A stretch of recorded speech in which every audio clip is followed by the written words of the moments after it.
look at their faces. Faces of loss. Homes, villages, even countries lost. Their harrowing stories are of fear and flight and courage. In 2015, 3.2 million were seeking asylum, the highest number in history. There were 21.3 million refugees, the highest number since the 1990s. And 40.8 million were displaced in their own country, the highest number ever. A total of 65.3 million people. Forced displacement has doubled in less than 20 years. From 33.9 million to more than 60 million people forced from homes, driven to flee. This is their testimony. أقل شيء هي أبوي راح لليوم ما بنعرفه، ما هي الطقية ما بنعرفه. شو صار مع أبوك اللي راح بالأحداث. Yo me vine a alojarme acá porque perdí un hijo, me mataron un hijo. Y yo pensaba que también. Increasingly, this affects each one of us.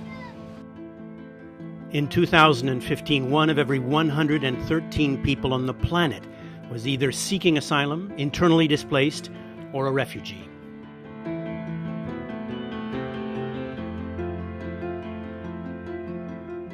Every minute, 24 people were newly displaced in the world.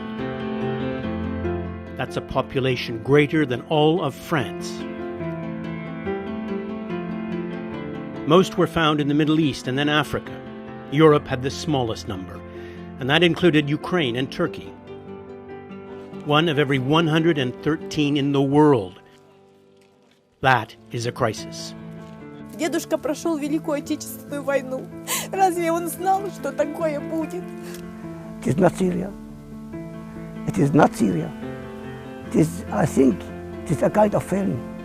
My mother was shot during that crisis, and my father has left us to come here and went back. We don't know why he's. Global displacement is higher than ever.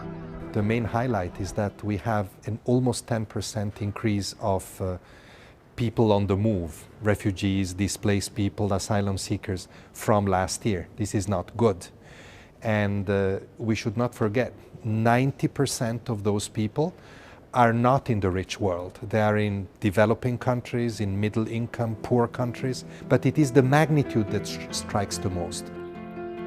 Most of the world's refugees come from 3 countries: Syria, Afghanistan, and Somalia. The highest number of internally displaced are in Colombia, Syria, and Iraq. In 2015, 51% of all refugees were children, and almost 100,000, 98,400 exactly, were alone, unaccompanied or separated from their families. Those who flee bombs and terror find their suffering isn't over. Hundreds have died in dangerous sea crossings organized by illegal smugglers. And thousands more are blocked far from their goal, and many are simply pushed back. Instead of developing better asylum systems that are hospitable, that recognize the hardship and the difficulties and the reasons for people to flee, barriers are erected.